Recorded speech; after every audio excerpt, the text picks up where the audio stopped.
Hello and welcome to Super Switch Headz, the premier Nintendo podcast on all of the internet. My name is Patrick Knisley. My name is Matthew Stoner. My name is David Howe, and boy, oh boy, it's just the three of us this week, ladies and gentlemen. No guest. Just us. That's right. And this week we are doing our annual Golden Headz Awards. That's right. It's the end of 2021. Believe it or not, this has been a year that has started and ended. It doesn't always feel like it. I don't believe it. With the way things have gone. But we're here, as is our tradition. We give our picks for best games of the year, and we also give sort of a collective awards to games and events that happened in video games for the year. So we're looking forward to that. There's a lot of great news this week and a lot of not so great news. But we've got the first video game union in North America was formed. Genesis games were added to NSO. There's an indie world, so we're going to go over all that and much more. But before we get into all of that, David and Matthew, how are y'all? Doing okay. It's been a trying week for me. I've been a little under the weather recently. In fact, I might be a little bit lower energy on today's episode. But it's really just a terrible thing to be sick with Omicron symptoms as Omicron is like sweeping the nation, and specifically Austin. I know so many people in Austin that have this new variant of COVID, and I've taken multiple tests now and they've all been negative. And it's just like this paranoia where you're like, oh no, I surely have it. Am I going to spread it to other people? Because it's like super contagious and all that kind of stuff. And so it's on its way out. I'm definitely feeling a lot better today than I have been feeling, which is good. But yeah, it's just like been kind of living in fear the past week or so. Yeah. Sorry you've been sick. I hope. Oh, it's okay. That's scary, man. We're alive. We're here. We're chilling. We're doing the show. We're doing the goddamn show. We're doing it. What about you, Matt? I'm all good here. We had a Secret Santa. If you're watching the YouTube video, you'll see one of David's gifts in the background. That's right. Got little Tetris blocks. They were, I guess they weren't Tetris blocks. They were like magic squares. They can't call them Tetris. Yeah. That was really fun. It was a nice time to like connect. I think we hung out for a couple of hours. We did a Secret Santa together and played Mario Kart after, just where like all the gifts were like super thoughtful. Yeah, it was really great. I thought it went really, really well. So very thankful for that Secret Santa. And Summer, thank you for organizing it. Yes. Smoke weed every day. Yeah, I can play that sound effect now, and it will be in this recording. That was a lot of fun for sure. Yeah. I'm doing fine. I'm trying to think of like what has been going on. How did the Pikmin party go? Yeah, I guess I think that actually happened before last week's episode, but we didn't talk about it, did we? I don't know. Give us the scoop. Yeah, my son had I don't know if we talked about this, but my son wanted to have a Pikmin themed birthday party, so we did that a couple weeks ago, and that went really well. Of course, nobody knows at the party what Pikmin is except for me and my son. It's a boomer game. But yeah, we had some nice decorations made by my wife. She made a sweet Pikmin cake, and we commissioned a Bulborb pinata. So it was a lot of fun, and I had them do Pikmin related games as well. And again, nobody knows why they're collecting fruit out in our yard, but they were doing it. That was great. And then, my wife and my son are both off for their vacation for the holidays. And so even though it's only been a couple of days, it feels like we're already in this different mode right now of all being home together. And it feels like, yeah. So it's that end of the year break feeling over here. It feels good, actually. It's been nice. Yeah. We're in the twilight of our lives. just the year. Yeah. Of humanity. Yeah. We're definitely in the twilight of humanity. Yeah. but gonna try to enjoy it as best I can. Yeah. So if that's that, we should talk about our last episode was on the Game Awards, and a couple quick shout outs to some folks. We talked about Mega Man, the movie that's being made, and we talked about Mega Man, whether Mega Man has hair or not. And Karuseta on the Discord pointed out the Mega Man 2 title screen, in which he has hair. Yeah. Mega Man's got black hair. Almost immediately after asking, does Mega Man have hair? I was like, of course he has fucking hair. And then I kept it in the edit because I'm not a coward. And Andrew Musel mentioned that something they liked from the Game Awards was the Delicious Last Course announcement, which we didn't talk about, but I wanted to talk about. But we had so much that we were talking about in that game. I like the way they did that with a sort of orchestral thing at the Game Awards. That was nice. Yeah, it was like stop motion, right, or puppetry or of some nature. It was really cool looking. Yeah, that too. But they had like live music and singing, and yes, then you're right, there was that as well in the video. And they also Emma pointed out when we were watching the Game Awards, something that we didn't mention either, that Delicious Last Course is DLC, which I did not realize that's the acronym for. Pretty cool. Quite clever. Quite clever. Yeah. And also as far as the NFT discussion we had last week, Record on our YouTube mentioned that similar to how we feel, they feel like half of them feels like they're just an old person shaking their fist at something they don't understand, but the other half kind of just implicitly knows they shouldn't trust NFTs. And we'll see how this all shakes out. But agreed. That's how we feel too. Absolutely. And I feel like I've asked some people in the know, and the confirmation of all of those feelings. But yeah, the only people I ever hear that are like NFTs are great and here's all the great reasons are people who have something to financially made gain money from it. Yeah, exactly. It's like, well, okay, yeah, sure, for you maybe. Yeah, you've made a bunch of money. Yeah. So whatever. But yeah, we love hearing from our viewers and listeners. So if you're out there watching or listening to this episode, please do share your thoughts on the Golden Headz or anything we talk about in the news or anything really at all. Send us a note or leave us a review somewhere, or do us a favor and share our podcast, and definitely like and subscribe on YouTube.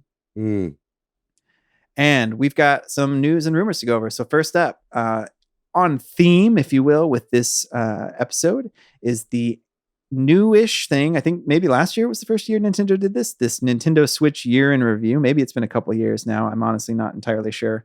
Nintendo Wrapped. Yeah, and this is something now all the companies are doing. I got my Reddit one the other day, and I was like, I'm not going to look at this, but then I decided to, and it's like, you got your most liked comment, 3 likes or whatever, It's like, yeah, I feel. No, they're basically like, hey, we've all been collecting your data this entire time. Yeah. We'll share a little bit back with you. Yeah, so Nintendo does this now. They call it the Switch Year in Review, I believe, and it's always fun to everybody in the Discord shared theirs. It's always fun to see how many hours you've played on what top games, how many games you've played. I don't know if there's anything in particular y'all want to share from yours. Not terribly surprising for me was Smash being my top game. I was kind of surprised that the top 3 was then Skyward Sword, which makes sense. That game took me a good amount of time, but then Pikmin 3, which I didn't realize quite how much time I put into it this year. I don't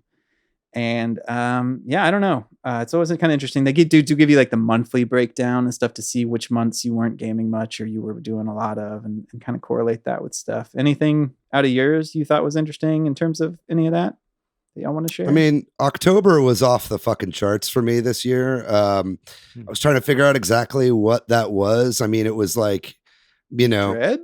It was Metroid. I was also like playing all the Metroid games leading up to it. So maybe some of that was Super Metroid, but then there was also Super Monkey Ball that came out at that time. It was just a big month. I mean, I think Spelunky 2 came out that month as well, potentially. Maybe that was earlier. Either way, there were a lot of games that came out in October, so it was kind of funny to see like that 1 month way higher than everything else. The other thing being just like, I think everybody's numbers were down this year from 2020, right? That was, mine was down like almost 400 hours or something like that. I mean, I think that a lot of that had to do with the fact that 2020 was just the lost year where we just stayed inside and played video games, and that's all we did, right? But also, this was the year, this year that really the next gen consoles were out, and I was really playing my, I got it at the end of last year, but my Xbox Series S, but I played it a lot more this year, and so that took up a little bit of my gaming time that I would have been doing playing other stuff. And so I think that's kind of the same for a lot of people this year, and their kind of Switch habits went down a little bit, but it was still pretty high for me in the end of the day. Anything you want to share, Matthew? Or Yeah, I just noticed that my Smash was the number one game for me. And we'll talk about this later, but like this year was a weird year for Nintendo. Like as far as like tentpole first party games. Because I think my number 3 game was Super Mario 3D World plus Bowser's Fury. I put a lot of time. I really loved that game, but that felt like it was last year. But that was at the beginning of this year. Yeah. I mean, before you joined, Matt, Patrick, and I were talking, and I just have pretty much no discernment in my brain between this year and last year. Like I can't tell the difference at all. Which is kind of frightening now that we're at the end of 2021 and it just all bleeds together. Like picking these awards was actually really difficult for me this year, just because I kept fucking up. But yeah, it's pretty wild stuff. Before we move on from this topic, though, the one thing I thought was also interesting is I don't remember them doing this last year. Maybe I just don't remember, but the breakdown of your time by docked and tape or handheld, and seeing people in our Discord share that, and some people are just like all handheld. Some people are like all docked. I'm kind of split. I'm actually looking at these numbers now and they're changed because I think like it's been keeping track for the last week or whatever since this came out. Right. But like I'm more docked than I thought I would be, but I have an almost even split. I mean, yeah, almost I'm about like 2/3 handheld, 1/3 docked. I think maybe it's more like 3/5 and 2/5, but yeah. Yeah, I'm similar to that. I play Smash exclusively handheld. Interesting. Really? Yeah. All right. I like playing Smash in handheld. I didn't at first, but then whenever I was like recovering from that surgery a few years ago, that's like all I did was just like play on my back in handheld. And I got really used to it. And in fact, I don't even play with GameCube controllers anymore because I'm so used to the kind of normal button layout. I mainly use Pro Controller now. Yeah. I'm just so worried about my sticks.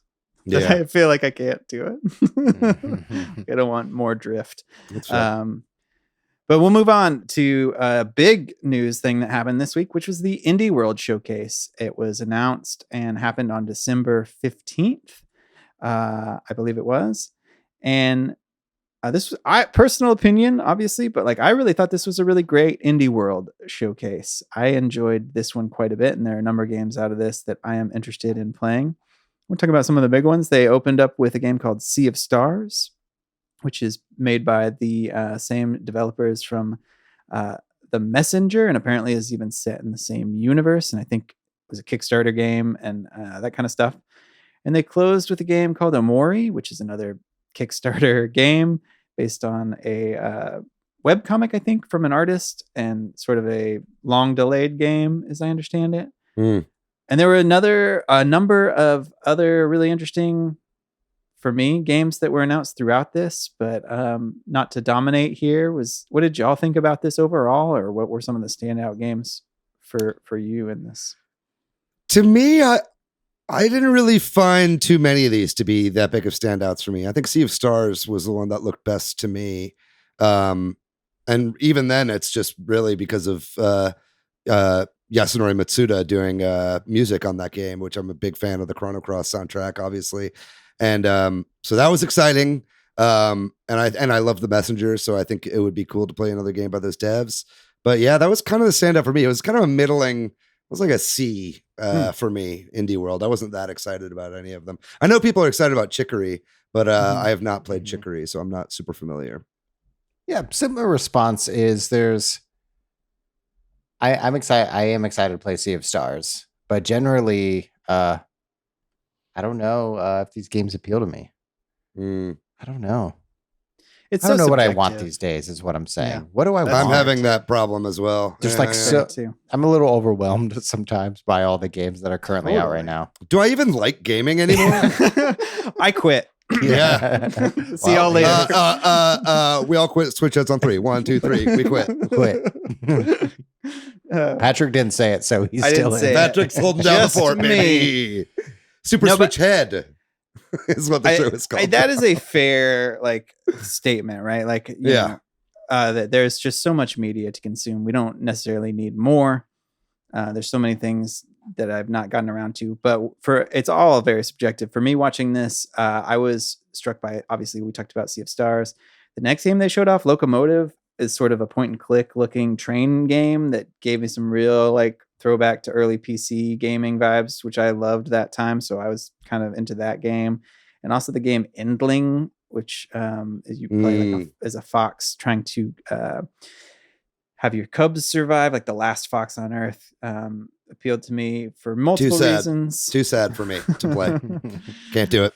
I think that's what one of the things games can do is tell stories that are relevant to our times, and that is potentially one of them, and that sort of thing. So I thought that was interesting. There are a few other ones, but I understand the sentiment. Endling is what Endling extinction is forever. Yeah. Yep. If there's nothing else y'all want to talk about on the indie world, we can just move on. It's cool to see these are still happening. They seem to be always coupled with the Game Awards. Yes, they do. Yeah, they're always right around the same time. So just glad to see Nintendo still supporting indies, because it's like, even though, Game Pass is a great place for indies because you don't have to actually pay for any of them when they come out. I still think the Switch is the best way to play indies. And so much so that a lot of games that I'll have for free on Game Pass, I'll just try them there and then buy them on the Switch, just because I love playing indies in handheld mode so much. Yeah. I'm excited to play River City Girls too. Yeah. I love brawlers. So Patrick, you and I played Streets of Rage 4. So now if we play this one together, we'll set a pattern. Sounds fun. I like the pixel art a lot from it too. So yeah, it's cool. Looks super fun. Not my genre, unfortunately, but I'm very happy for you guys. I hear that's a great series.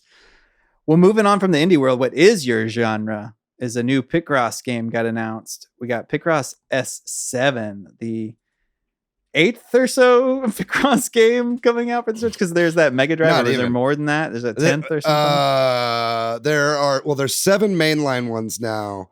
There's 2 anime spin-offs, and there's the Sega Genesis one. So just Jupiter created Picross games, there are now 10, if you count Picross S7. And I own them all. This one is coming out in January here in North America, January 10th. If you need more Picross in your life, keep an eye out for that. Yeah, I really don't need it. I've got so many unfinished puzzles in all the old Picross games, but I will buy this day one.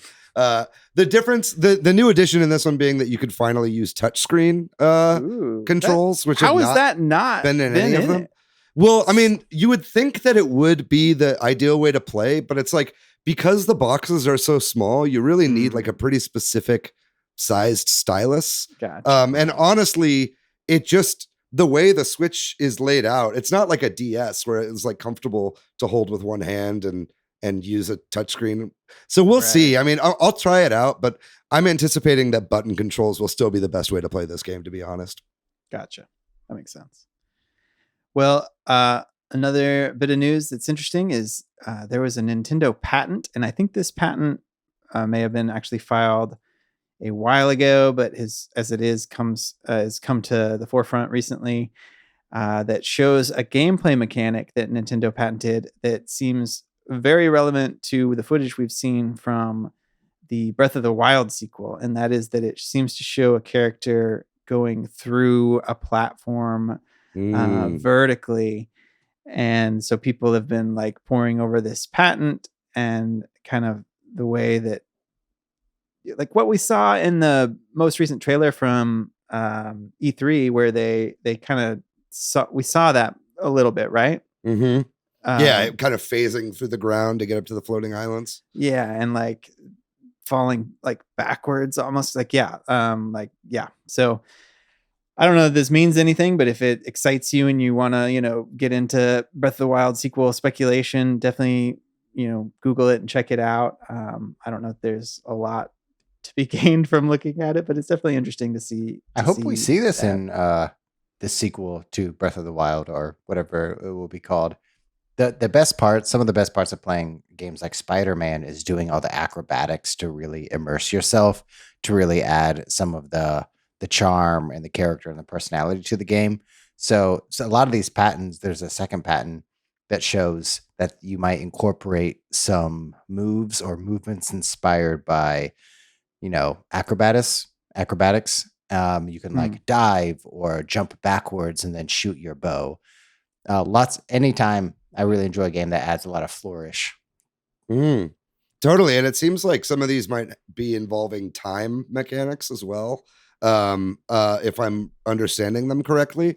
That's my understanding too. Yeah, which we've kind of discussed as like maybe this game is going to play a lot with the flow of time. And if that's the case, that's really cool. And yeah, I mean, just movement options, man. I mean, I feel like that's what Nintendo has really been nailing recently, is like games with really fluid, fun to control movement. I mean, that's Mario Odyssey is so good. Knocked it out of the park. It's just so fun to just run around. Metroid Dread is one of the most fun to control games I've ever played.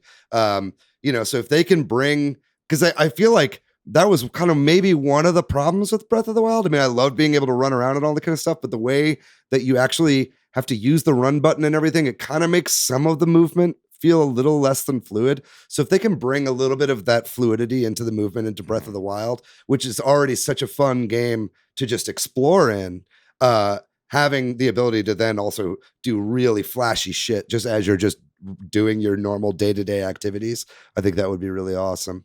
And then something that isn't here in the notes, but I thought we should probably give lip service while we're talking about Breath of the Wild 2. On the most recent Nintendo voice chat episode, that's IGN's Nintendo podcast. I don't know if you heard this, Patrick, but Per Schneider, who is one of the heads, I think he's maybe the president of IGN. He's one of the heads at IGN. He's been around there since like day one. He talked about how he had been around at a bunch of the after parties for the Game Awards and was kind of talking with different people at these things. And then he kind of let slip at one point midway through the episode, really nonchalantly, and nobody picked up on it in the show, that he was like, well, I can't wait to finally play Breath of the Wild when it comes out in November, is what he said. So I don't know if that's set in stone, but like he definitely like let slip that we'll all be playing Breath of the Wild this upcoming November. So I hope that's the fucking case. I mean, even if Nintendo is planning it for November, it could very well still be pushed back from there. Nothing's been announced, obviously, but hopefully we'll get Breath of the Wild 2 in 2022. Yeah, I did hear something about that. I actually didn't hear that episode, but I did hear he said that he had heard that it's coming out next year for sure, and I did see something about November. And similarly, or conversely, another person that sometimes has knowledge, Jeff Grubb, mentioned that he wasn't expecting that game until the end of next year, which lines up if November really is right. Is that, and of course, who knows? It's not official. They haven't said that because they may delay it. We'll see. But yeah, maybe we'll all be playing that a year from now. We'll see. Either way, I think it's safe to assume it's not coming out in March. Yeah. Right. I think that is a good call. And maybe we'll get into more of that discussion next episode. Right. But yeah, definitely that did happen this past week. I heard about that. Another thing that also happened this past week is that out of nowhere, Nintendo announced we're getting Genesis games, additional Genesis games, I should say. 5 new ones, right? To the expansion pack. They never said there was going to be more Genesis games, so people were starting to wonder if that initial set was all we're going to get. No, they did. Oh, they did? I misunderstood. It was a really quick aside. Okay. But they did say that more Genesis games will be added to the service. They didn't specify which ones, or anything, yeah. Right? Which is kind of why I'm of the opinion that the games that they've said are coming to N64 are all we're getting. You know what I mean? Because They didn't say what was coming to Genesis, but they said exactly what's coming to N64, right? Their communication on all this is always so strange and never a clear roadmap, so it's hard to know. But yeah, we got 5 new games that are going to be coming out. I guess by the do we know the date of this? I thought I had it here, but I don't have it. They're out. Oh, they already came out. Was it just like a release, huh? Yeah. That's weird. Sometimes, usually they do it and give us like a week's heads up or whatever. But again, they like to keep us guessing with this. So, yeah, I don't know a lot. I never owned a Genesis, but what do we got? Altered Beast. I've definitely played that game. Toe Jam and Earl, Dynamite Heady, Sword of Vermilion, and Thunder Force 2. Dynamite Heady is good. Toe Jam and Earl is good. Altered Beast is not as good as you remember. The other two I've not played. Altered Beast was like a pack-in game, right? It was like the first Genesis game, basically. Altered Beast is a hard game, but the best part of that is the voices. Rise from your grave. That's it. And you can quit. Just start it up, play it, quit. That's gonna be one of those. Yeah, all of these games, to be honest. But I mean, I think it's like 4 out of 5 of these games are in that Genesis collection that's on the eShop as well. But I mean, they are still good, and something that I don't think that was ever made official until this past week is that M2 has been doing work on this Nintendo Switch Online collection of Genesis games. And M2 are Japanese developers that do, they did the Castlevania collections. They did the Sega Genesis Classic. They do the Sega Ages collections. They're kind of like the best in the business as far as like emulation of retro games are. And that's why the Genesis games are like incredibly emulated on NSO. It's like, honestly, even if you do own the Genesis collection from the eShop, it's worth playing these games on NSO instead because the emulation is just way better than it is in that collection. So it's really cool to see these games come, even if they are duplicates, because it's just like 1-to-1, where N64 kind of has some issues with the emulation. This stuff is like pretty spotless. And then moving away from Nintendo specifically, like I said earlier, the very first video game union in North America was announced this past week, and that is at Vodeo Games, relatively small developer who I personally was not familiar with prior to this. Apparently, they have a game called Beast Breaker. Don't really know much about that game, never heard of it, but I'm curious now. They are a small company, so it's not like it would be bigger news if a giant company had a union formed, but it's still good news to me, to us probably. So Vodeo has the first union in video games here in the United States. I guess they're in both US and Canada. They have like a small staff of like remote workers across North America. So hopefully this is the first of many, and we will be reporting on more and more of this soon. But we will bigger and bigger unions, right? More encompassing unions. That would be ideal, but we'll start with what we can get. Yes, like all game artists are in a union, exactly. Or whatever. All game writers, all game coders, whatever. Maybe we'll get there, but this is a good first domino, I think. So that's good news. Bad news, I guess. Tencent has made another acquisition of some note. Turtle Rock they have acquired, which is the Back 4 Blood developer. Take them. That's fine. Now this is bad. This is bad for everyone. They made Back 4 Blood, but they also did Left 4 Dead 2 with Valve. And then what's the other game they did? Evolve. That's the one. Yes, and that. So go ahead, Matthew. Explain why it's bad. Yeah, it's just this idea of anytime we're in this age over the past 2 or 3 years. I talk about this every episode. It feels like market consolidation is typically and almost always anti-consumer because it limits the amount of control and consolidates a lot of the control and like power amongst like several different companies. Like, cable companies have this problem Right. because it's always like anti-consumer. If you move into an apartment complex, you can typically only have one type of internet service provider, and that's anti-consumer. And my big fear here is always like the more these large corporations gobble up these smaller developers, the less likely that we'll see indie games or like games that are risks. Yeah. Mhm. I mean, Well- Tencent now has a lot of companies that they own outright or have a large stake in, and it's definitely a lot when you read the list. Yeah, and it's just sad to see. A lot of times it's like, Harmonix was just bought by Epic and they're now making shit for Fortnite, or Toys for Bob was bought by Activision and now they're doing stuff for Call of Duty instead of making another Crash Bandicoot game.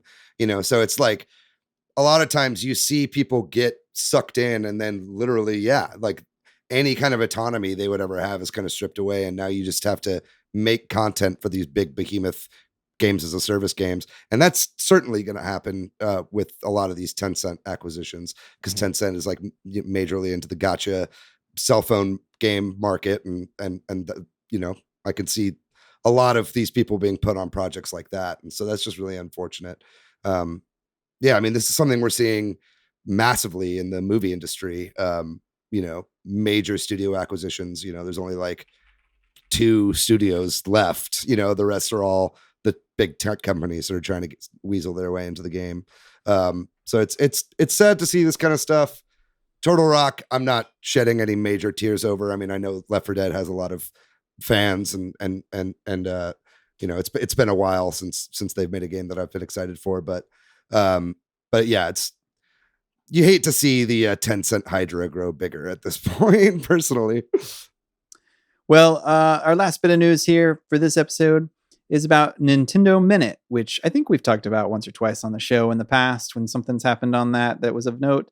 Nintendo Minute is like a Nintendo of America produced sort of, I don't know what you want to call it, like marketing show that they do, right? Where they like sexual tension simulator, where the hosts Kit and Krista like usually like play a new game that's before it comes out, or show off amiibos and to get their hands on things, or they go out and do stuff together that are related to Nintendo. Like I don't know, I've seen a few of them. It's not something I regularly watched, but they just had their last episode. Apparently 8 years it's been going on, and what a great 400 episodes of it. Yeah, it's a good gig. Yeah, seriously. Yeah, I wonder what Kit and Krista are going to be up to next.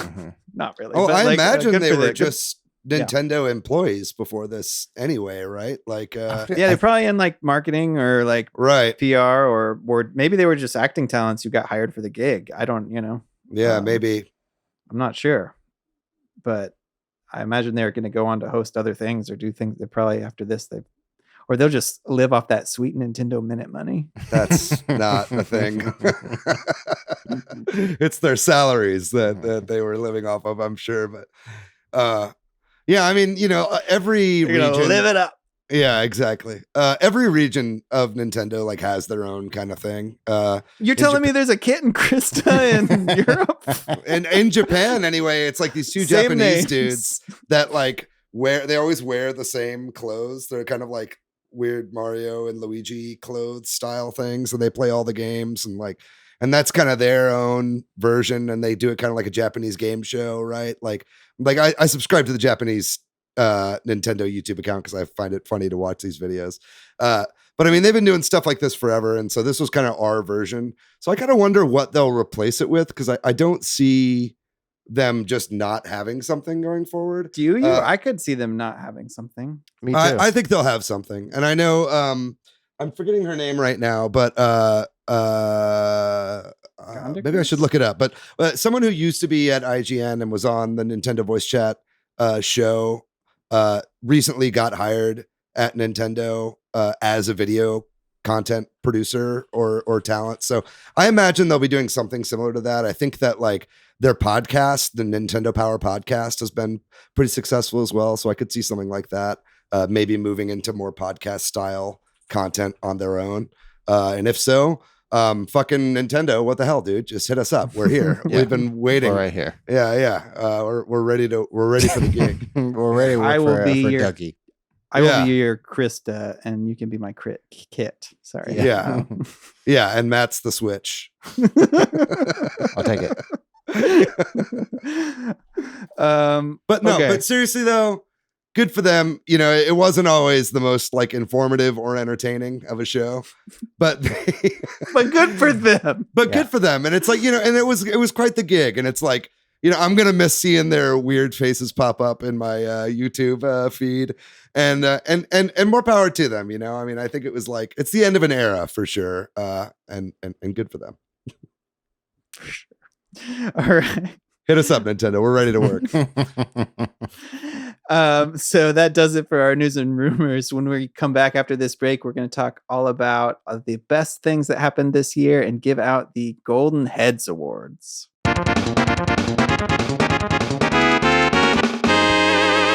All right, we are back, and it is time for our annual Super Switch Headz event, the Golden Headz. We're going to be awarding the best of in gaming for the year. We have a number of awards we'll be giving out.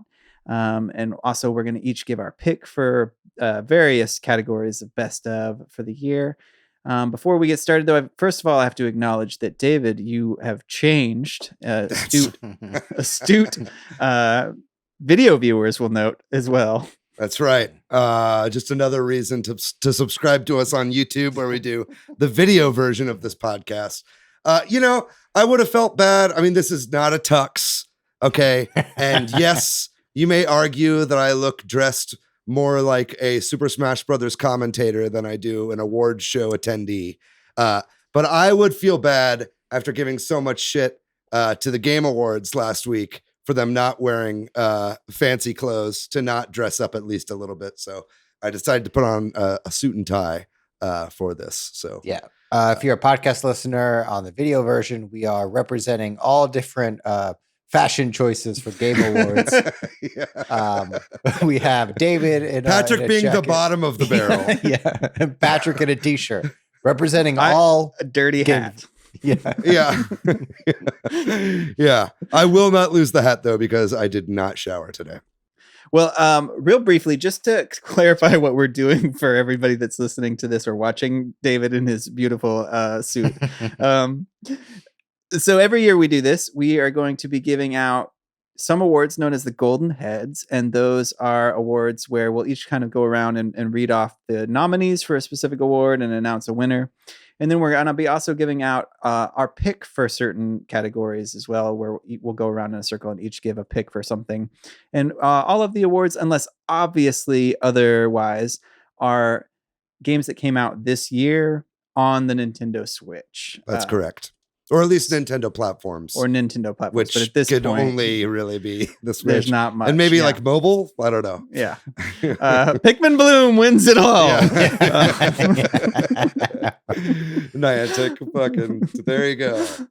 But before we get into more jokes and fun times, we do have a serious moment.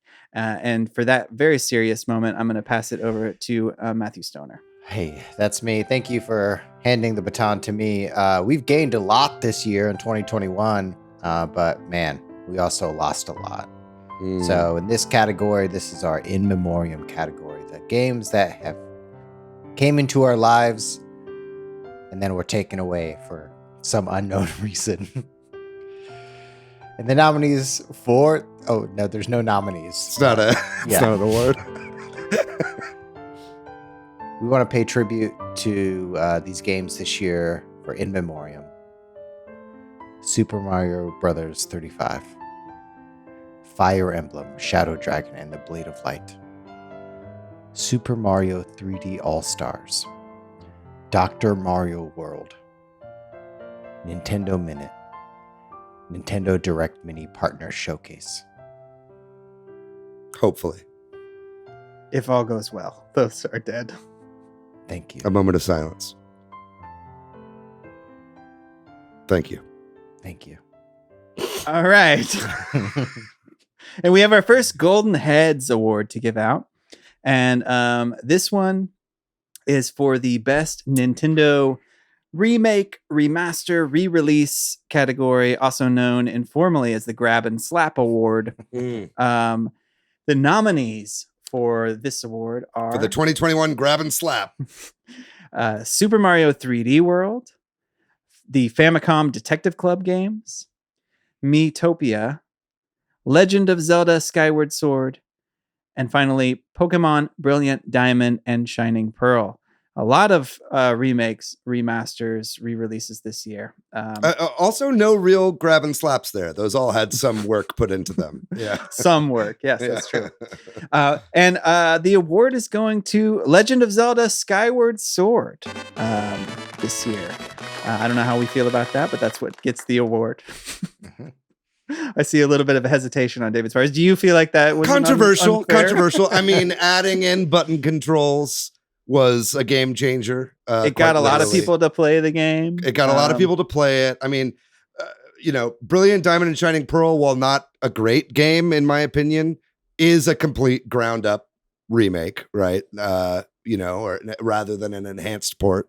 And then you could even say 3D World had a whole new game added onto it. But I'd say still that's fair, given the number of people that play the original and the new people that were exposed to the new one. I think if they had decided to give some quality of life upgrades to Famicom Detective Club, maybe those games could have been edged up a little bit. But as it was a bit painful to play through that. If we're just talking about the difference in graphics between the original and the new one, let's give it to Famicom Detective Club. Yeah. All right. Well, now we're going to go to one of the just normal awards, and we're going to go around in a circle and each give our pick for the best Nintendo first party game or Nintendo Switch exclusive game. So this doesn't have to be developed internally by Nintendo, but it has to be a game that was exclusive to the Switch platform. So who wants to go first? Who wants to give their Nintendo best Nintendo exclusive or first party game? I'll go first. Metroid Dread. Yeah. Love it. I have a feeling that's going to take. They loved it. Nintendo marketed it well this year. It was everywhere. We got a new OLED hardware revision to go with the release of Metroid Dread, and it's a great game. David, you said at the top of in the new section how smooth the movement is in Dread across the board. Just a great game. Yeah. Mine's going to go to Big Brain Academy. No, mine is also going to go to Metroid Dread. This one's a no-brainer. Yeah, absolutely. You said it there yourself. Nintendo put all their money behind Metroid Dread this year. This was their big tentpole release, and it was much deserved. I played all the Metroid games leading up to Metroid Dread, got really hyped. It was a great experience for me. I'd have to give it to Metroid Dread this year for best Nintendo exclusive. Well, it wins from all three of us then. I also chose Metroid Dread for this category. There were actually, it was a weird year for Nintendo, but it was also a few other games on the exclusives list that I really enjoyed. But this one definitely got me really engrossed in it, and such a great experience in so many ways. So I concur with everything y'all said. Congratulations, Metroid Dread. Yeah. Next, our next coveted Golden Head Award is for the most surprising Nintendo announcement of 2021. And the nominees are Metroid Dread, Nintendo partnering with Panda for in-person Smash events, Animal Crossing paid DLC, Famicom Detective Club remakes, or Genesis games being the extra system being added to Nintendo Switch Online expansion pack. And the Golden Head for most surprising Nintendo announcement of 2021 goes to Genesis games being added to NSO expansion pack.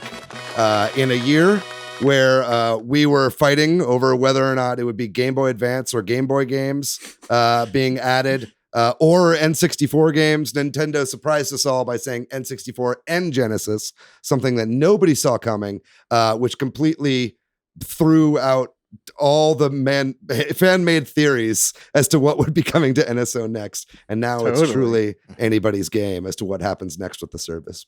That's definitely true. I do think that deserves it. That's a lot of surprising announcements. Yeah. And the Animal Crossing one was particularly surprising for me because of the way they timed it with like dumping all this update info where you're like, oh my God, that's a lot. And then they dropped it. But Genesis, very surprising. I agree. Yeah. So then we are moving on to the regular awards here for Best Indie Game.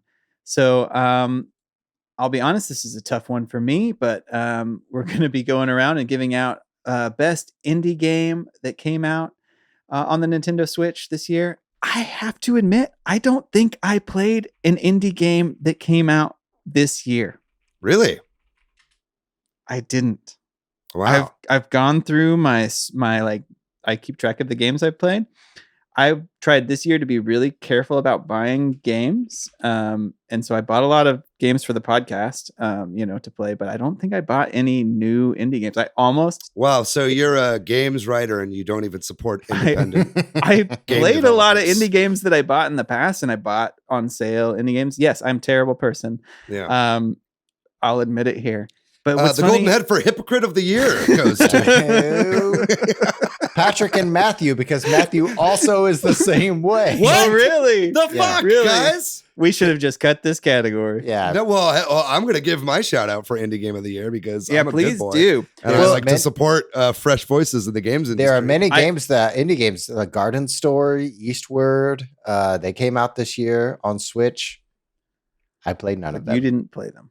I almost bought it Chicory just today to play like 5 minutes for this award. Yeah, but I didn't do God. it. But I didn't do it. So neither of you played Unpacking or anything like that? Not yet. Is Unpacking on the Switch? Yeah.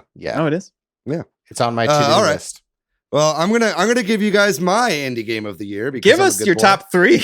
Yeah, please. I only picked one because I thought enough. you guys were real gamers. But my indie game of the year is going to go to Demon Turf. Demon Turf is an absolutely fantastic game. I mean, there are lots of great indies that came out this year. But out of the ones that I did play and the ones that I put a significant enough of time into for me to award this award, and especially ones that are out on Switch. There are a couple that I played that are not on Switch. I'm going to have to give it to Demon Turf. Demon Turf is Mario 64-like. It is a very fun 3D platformer. Honestly, one of the best made since one of the best 3D platformers that does not have Mario in the title. It's absolutely fantastic. It puts every other indie 3D platformer to shame as far as I'm concerned. And I loved it so much. You must play this game. It's absolutely fantastic. Is it a straight platformer or does it have like roguelike elements or anything? No, like that? It's a straight up platformer. Yeah. Okay. Yeah. It's awesome. like very much like Mario 64, where you'll have hubs and then you have levels within those hubs, and then different collectibles within the 3D platforming environments. And they've just announced that they're adding a level creator to it. So hopefully player created levels are added to the console versions as well, and not just on PC. That'll keep that game fresh for years and years to come. Well, thank you for doing the hard work, David, on our behalf. I did the hard work of playing video games this year. Our next category is the second best Disney Tsum Tsum minigame. There are many good minigames in Disney Tsum Tsum. This is last year we picked the first, and this year we're picking the second. The covered in Golden Head. It is second best. Our Disney Tsum Tsum Festival episode is one of the most listened to. Yeah, so it's we're giving truly it to baffling. Yeah. It's great. Yeah. The nominees for second best Disney Tsum Tsum minigame are Egg Pack Coaster, Curling, Coin Toss, Tsum Chase, Spinner Battle. And the Golden Head for second best Disney Tsum Tsum minigame goes to Curling. Hey, Thank curling. God. It should have won last year. Curling is so much better than ice cream stacker. It was a hard That's one. just fucking debatable, Patrick. Yeah. I'm still shooting for coin toss winning next year. For third We'll see bet? what gets third best. Oh my next God. year. Let's not, shall we? Well, Oh. congratulations. Congratulations to Disney Tsum Tsum Festival for continuing to be a bit on this podcast. All right. Well, next up, we're going to each give an award for best music in a 2021 Switch game. Can I start on this one? David has raised his hand, and I'm going to start on this before one it. because it's the same as my last award. I'm giving this one to Demon Turf. Oh wow! Demon Turf, in addition to being an absolutely fantastic 3D platformer with great character design, storytelling, and gameplay, has incredible music. And not only does it have incredible music, it has a wonderful whole remix album as well. And so I really recommend checking out this game for the fantastic music. It gives me a lot of vibes of like Splatoon. It's like a cross between like Splatoon and like Jet Set Radio style music with like kind of like some hip hop. And it runs the gamut of genre. And the remix album is just as good, if not better. So I really recommend checking out the soundtrack to Demon Turf. Wow, very big Demon Turf endorsement happening here. I keep telling you guys to play it, and yet you have not played a single indie game this year. This is true. I've played indie games. I just haven't played indie games that were released in. Oh, I'm sure. Donnie would be so disappointed in you. Yes, Donnie He is is. disappointed. I also am like, you're selling me on Demon Turf here. It's an incredible game. This is a Demon Turf podcast. Donnie has also been trying to sell me on Demon Turf. Yeah, DCD as well. All right, Matthew, you want to go next? You want to give your music award? Sure. My award for best music for Nintendo Switch game in 2021 is Cruisin' Blast. Ooh. I haven't even played this game, but I listened to the soundtrack. It is pure. Cruising. Yeah, that Cruisin' Blast theme song featuring Katy Perry. It's not her, but it sounds like her. It sure sounds like her, doesn't it? Yeah, there are just some bangers of a track. There's one called, I think these track names are not that clever. One called like Death Valley and Life is Good. But like Life is Good is a great, like a techno kind of upbeat sound. Just a really great soundtrack that is non-offensive, that you can listen to in the background, that kind of gives some character. Yeah, great game, great soundtrack. It's also half off right now, and they're talking about adding online to it. So if you've not picked up Cruisin' Blast yet, do that before the sale is over. That's a great fucking game, and I cannot wait to play that game online with friends. Well, my pick for this one is the same as my pick for best Nintendo exclusive. It's Metroid Dread. I really enjoyed the music in Metroid Dread, and I think it was maybe the Cataris zone in particularly that stuck with me. The one that sounds like a Danny Elfman tune? Yes, that one. Yeah. That really stuck with me, and that music and the sound. I mean, I know this is music, but the sound design of that game really worked for me so well, and the intensity worked for me. So that's what I have for best music for 2021. There's a lot of great music though in video games. This is a tough one, honestly. Yeah. There were lots of really great soundtracks this year. Also want to give a shout out to Pokemon Brilliant Diamond and Shining Pearl. Did not like that game, what I did play of it, but all the remixes of the Pokemon music in that game were absolute bops. So that would be my honorable mention, probably. Nice. Next up, we've got the Golden Head Award for the biggest podcast blind spot. So, as longtime listeners of this podcast know, while we are a Nintendo podcast, we don't play every Nintendo release. And Nintendo, send us review codes. That would help. That would help. And pay us. Yeah. That would help. That would really help. So there are some games that we either just dabbled in or maybe didn't get to play at all. And maybe it's because we have similar tastes. I don't know. But the nominees for the biggest podcast blind spot of the year are Pokemon Brilliant Diamond and Shining Pearl, Bravely Default 2, No More Heroes 3, Monster Hunter Stories 2, and Pokemon Unite. All games that I have not played. I did play Pokemon Unite and a little bit of Shining Pearl and Brilliant Diamond, but not the other ones. Potentially big Nintendo exclusives that we didn't play much of or any of. And the award for biggest podcast blind spot is going to go to Bravely Default 2. That's right. In light of our listeners and community, that game was a huge game for so many people this year, and we did not play it. Yeah, our Discord is filled with people whose number one game this year was Bravely Default 2. And I didn't even touch the stuff. Yeah. So there's your nod, listeners. Hey, you know what? I tried the demo for about 25 minutes. Oh, that's true. I did too. I was bored. I didn't play it at all. We had them, David, on our side for a minute. And then you just shoved biggest them away. heel turn of the year goes to... All right. So the next roundtable award here is for best visual design in a 2021 Nintendo Switch game. So what I'll start this one. I think I haven't gone first on one of these yet. So for best visual design, I picked Monster Hunter Rise. Okay, very good. I didn't get into this game as much as I wanted to, though I'm hoping to get back into it when people get back into it with the DLC, but I really enjoyed my time with it and playing online with friends and stuff. And that game just looks really stunning, and the monster designs are really interesting. And in terms of the Switch graphics and pushing it to the limits, it really felt like it did that. So I gave this award to Monster Hunter Rise. Very good. Very good. Matt, what about you? This goes to Metroid Dread, another award for Metroid Dread for one thing, and that's the map.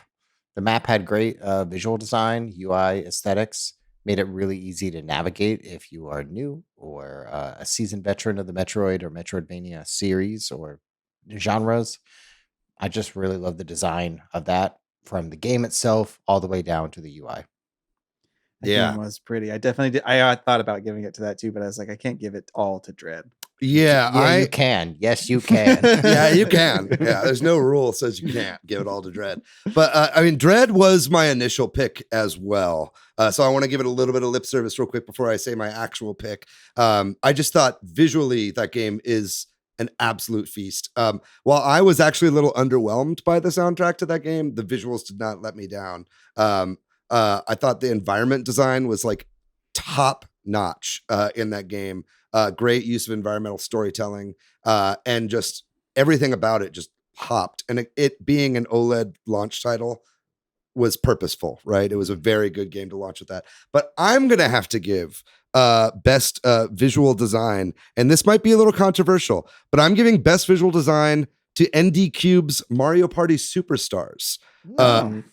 ND Cube continuously puts out, in my opinion, the best looking games on the Switch. Between Mario Party Superstars, Super Mario Party, and Clubhouse Games 51 Worldwide Classics, ND Cube somehow has figured out how to get essentially photorealistic looking elements and props and environments on the Switch. Something about their lighting engine is just absolutely top notch. The water is incredible. Yeah. They're like fabric and texture work that they do. They do not need to go that hard for these games. Yeah, there's mini game collections. Yeah. Exactly. There's zero reason that these games should look as good as they do. But Mario Party Superstars is like, in my opinion, one of the finest looking games on the Switch and a really good game to look at. And I do want to give a quick honorable mention to Shin Megami Tensei 5, which might not be the best looking game technically on the Switch, but has some of the most creative design decisions I've ever seen in a video game. And so I also wanted to give that one a shout out. But Mario Party Superstars wins the award for me. And moving on to the next Golden Headz award. And this award goes to the most controversial Nintendo news of 2021. The nominees for most controversial Nintendo news are the Skyward Sword amiibo controversy, where fast travel was locked behind the Loftwing amiibo. Chris Pratt as Mario in the Mario movie. That announcement. I'll never forget it. The announcement of the pricing for the Nintendo Switch Online expansion pack. The fact that the Switch OLED was not the Switch Pro. And finally, Zelda's 35th non-anniversary.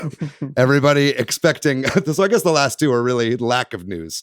But the fact that Nintendo did not do a big to-do for Zelda's 35th anniversary after doling so much out for Mario. They gave us the Game & Watch. That's it, which I love. I've got it over there. I look at it from time to time. Anyway, the Golden Head for most controversial Nintendo news of the year goes to NSO expansion pack cost. Nothing lit up Twitter more than people complaining that they had to pay $50 for an entire year for N64 games and Genesis games. As whatever you want to think of that, I've made myself clear that I do not think it's that expensive. But that was by far the most controversial Nintendo news of the year. So congratulations to NSO expansion pack for your victory. Yeah, congrats. Please collect your award. All right. Well, we've got our genre awards here coming up. So we're going to do sort of a round of 3 different best genre games that came out in 2021 on the Nintendo Switch. So we're going to start up with a multiplayer, which isn't exactly a genre, but sort of is. The best multiplayer game for the Nintendo Switch this year. What do y'all have for that? I picked WarioWare Get It Together. That was a game that I've always played by myself. And then it was a game also that I showed to non-gamers, worried that they wouldn't enjoy it and it would be a little too complicated or stressful. But it was a game that I found easily, you could easily pick it up whether you're a non-gamer or a gamer all your life. I love playing that game multiplayer. Would play again. I'm going to go next just because my choice is the same. Okay. I picked WarioWare Get It Together for this category. I think, there are some limitations. You can't play online, which is a shame, I guess. And there's only 2-player for most of it. There are some things where you can do more than that. But nonetheless, it was a really fun multiplayer experience. Good pick. I will be the third person who does not choose it. Nice fake out. Faking out. My pick is Super Mario 3D World plus Bowser's Fury. Yeah. Good choice. Good choice. 3D World is a great game. It's a Wii U game. Now everyone gets to enjoy how tight that game really is. And I never played the Wii U version, I don't think, but this version I know has some upgrades, right? And it really, it was a lot. As somebody who played both, the speed of the movement of the characters alone makes the game so much more enjoyable to play than the Wii U version. Yeah. And I had a lot of fun playing with y'all in that game together as well. Playing online. Yeah, it's got online. Yeah. Excellent stuff. Yeah. Good choice, Matt.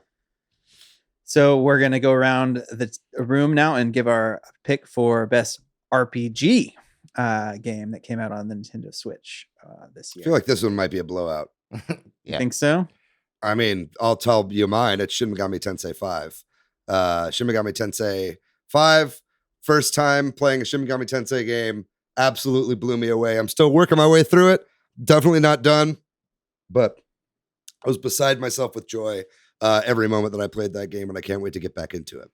My pick is Shin Megami Tensei 5. Yeah, I figured this is what was going to happen. All right, you were right. It is all 3 of us are picking Shin Megami Tensei 5. Yeah. And that's only because none of us played Bravely Default 2. Right. Like another nod to our listeners, who most of which would probably pick Bravely Default 2. But Shin Megami Tensei 5, I'm still working my way through it. It's a meaty game. It's maybe not if you're Donnie, but for the rest of us, it's taken some time and I'm enjoying it. Yeah. Well, for our last genre pick here, we have platformer. So we're going to go around and give our pick for best platformer of the year. I'll go ahead and start this off if y'all are okay with it. I'm picking Bowser's Fury. specifically. And now I know it's weird because those games are together, and so whether they're separate or not for some of these picks. I'm going to stop you there. That's my pick as well, specifically Bowser's Fury. I will also stop you there and also say Bowser's Fury. It's unanimous. I thought you might say Demon Turf based on some of your earlier conversations. No, I love Demon Turf, but like, I mean, this is a Nintendo awards show, and it was, it was a Nintendo first party game. So that kind of gave me a little bit of a want to do that, but also just like purely out of the innovation that they brought to the Mario 3D platformer. Like Demon Turf is a great doing it the way Nintendo did it and getting it all right. Bowser's Fury innovated in ways that I was not expecting and made it such a great experience. And the speed running element. I love Bowser's Fury as a speed running game.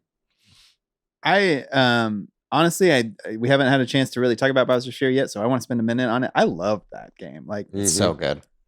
It was such a fun experience to play through that. I think I love 3D Mario, and Super Mario 3D World isn't quite 3D Mario, but like that was Super Mario 3D World translated into 3D Mario in a way, and riding around on Plessy and the music and just the overall experience, like that almost could win best music for me too. Like I just loved the music in that game, and it's stuck with me. And the one maybe downside of that game is Bowser's Fury. The actual aspect of it gets a little bit annoying towards the end game, and the balancing of that. But like you said, kind of the innovation of it and taking that risk with it. Such a fun experience. It's such a good game. It's fun to play, and it also gets me excited about what Nintendo will do for future Mario games. Totally. Agreed. Yeah, I agree with all those points. It's a great experience. I'd love a longer version of that game. I'd love a Bowser's Fury style game where that area is but one of 10 areas, right? Yes. That you can explore.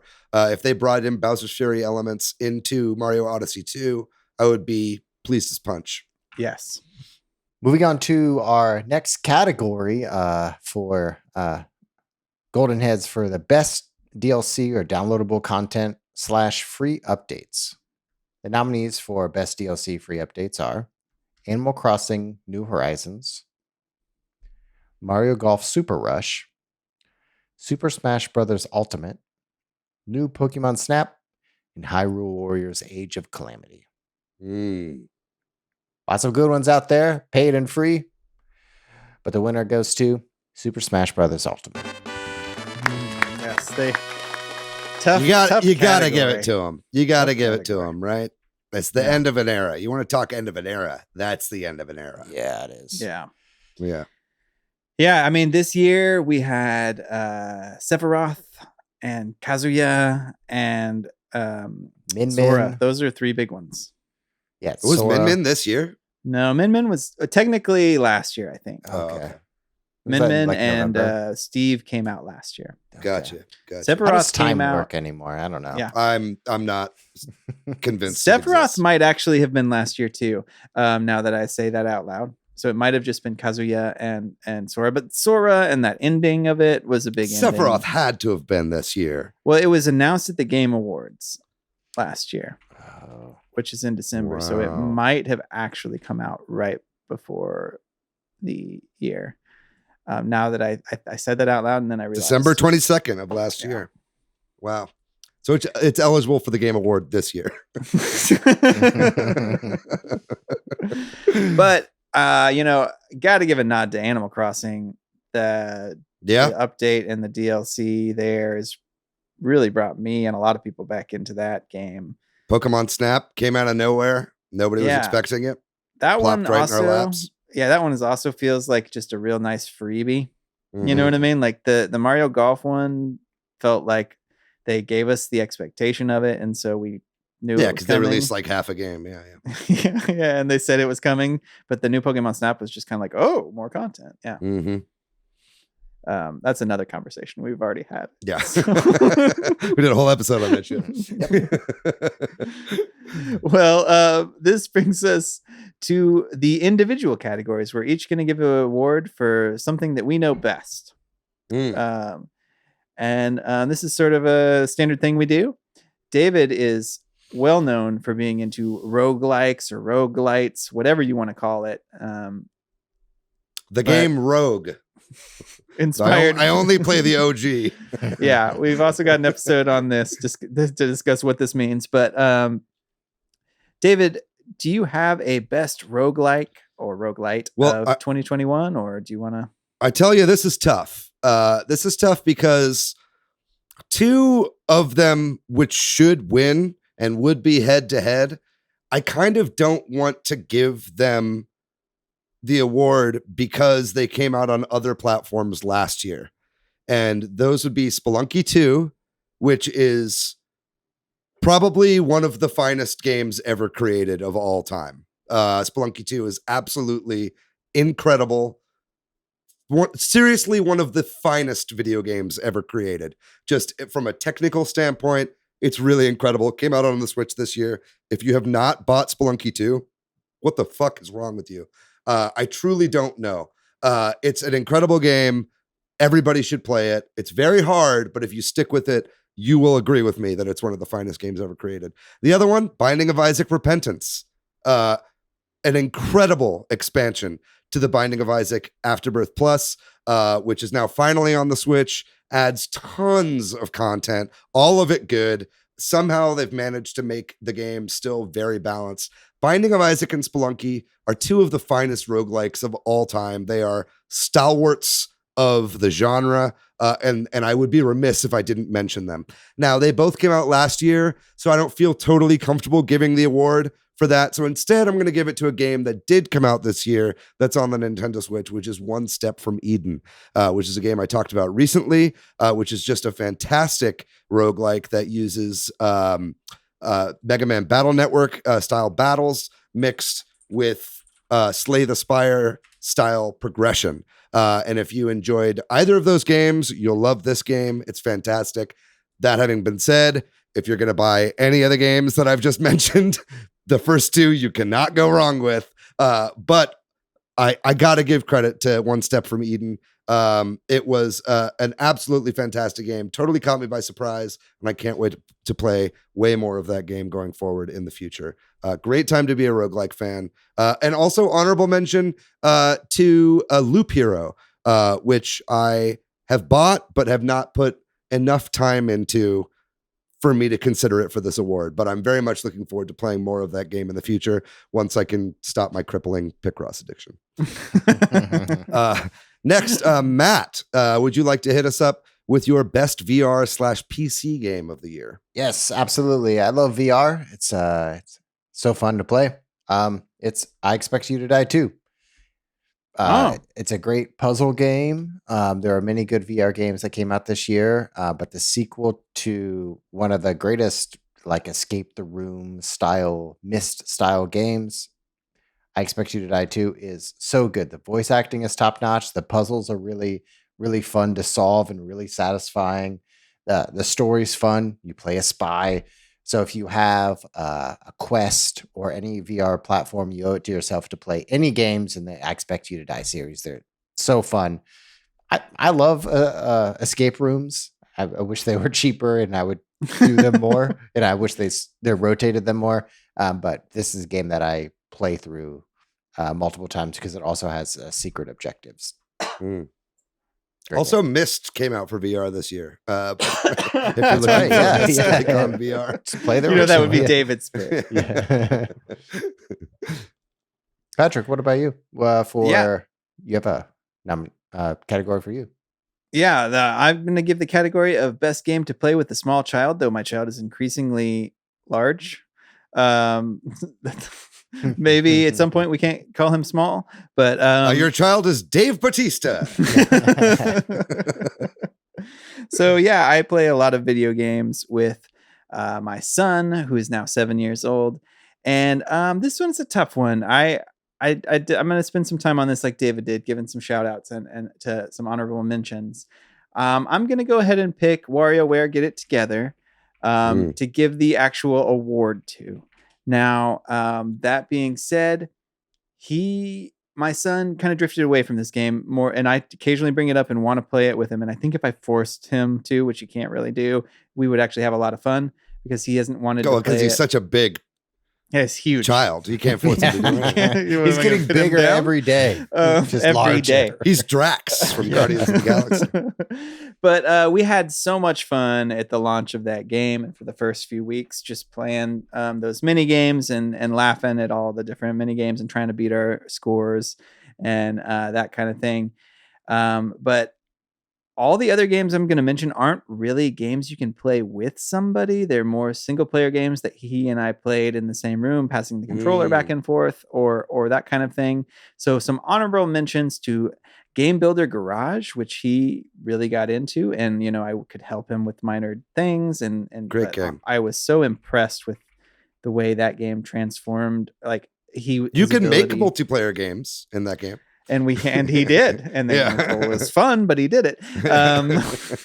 But he made a soccer game that was not much fun, but impressive that he could do it. You know, like that he put it together, and so that was a lot of fun. And new Pokemon Snap, he and I played through together, which was a great experience, passing that back and forth.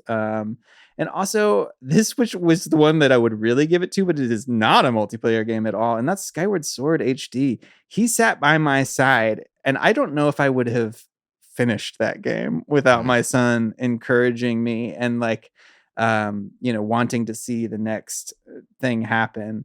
That game we really enjoyed playing through together, even though it was mostly me playing it. He sometimes would drive, but it was mostly me.